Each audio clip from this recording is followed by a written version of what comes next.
আজি ৰাতিপুৱাৰ চাহকাপ অৰুণাচলৰ বোমডিলাত খাবলৈ লৈছো। নমস্কাৰ বন্ধুসকল, মই বিনাশ আৰু পুষ্পা ট্ৰেন্সপৰ্টৰ অন্য এটা ভিডিঅ'লৈ সকলোকে স্বাগতম জনাইছো। মানে কাহিনীটো এনেকুৱা, আমি গৈ আছো টাৱাঙলৈ। এফালে চাওক আমাৰ আছে পুষ্পা 2, এফালে আছে পুষ্পা 4 আৰু এফালে আমাৰ মাংসতে ৰাতিপুৱাই আজি চাহৰ কি চাহ দি আছে নেকি?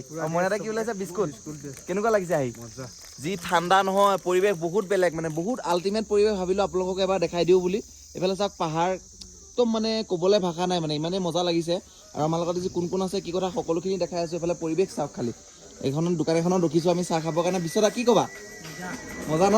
বেনুদা ধুনীয়া, ভাল লাগিছে। এইফালে আমাৰ দাদা এজনো আহিছে বিহাৰৰ পৰা। কেঁচা লাগে? গতিকে এয়া চাওক ৰাতিপুৱা চাহকাপ লৈছোঁ, ইয়াতে ধুনীয়াকৈ খাওঁ, খাই পেলাই গৈ থাকিম আৰু আপোনালোকক গোটেই জাৰ্ণিটো দেখুৱাই যাম আমি টাৱাং পোৱালৈকে। আৰু যদি টাৱাঙত বৰফ পাই যাওঁ আৰু ভাল লাগিব। গতিকে আপোনালোকে ভিডিঅ'বিলাকত মৰম দিবলৈ নাপাহৰিব। এতিয়া ধুনীয়াকৈ চাহকাপ খাওঁ, খাই পেলাই আমি ইয়াৰ পৰা ওলাই যাম। আমি স্কুলৰ মাল লৈ আহিছোঁ, স্কুলত খালী কৰিবগৈ লাগিব। গতিকে ভিডিঅ'বিলাকত মৰম দিবলৈ নাপাহৰিব। তেতিয়াহ'লে আজিলৈ ইমানেই, আকৌ লগ পাম অন্য এটা ভিডিঅ'ত। Bye bye.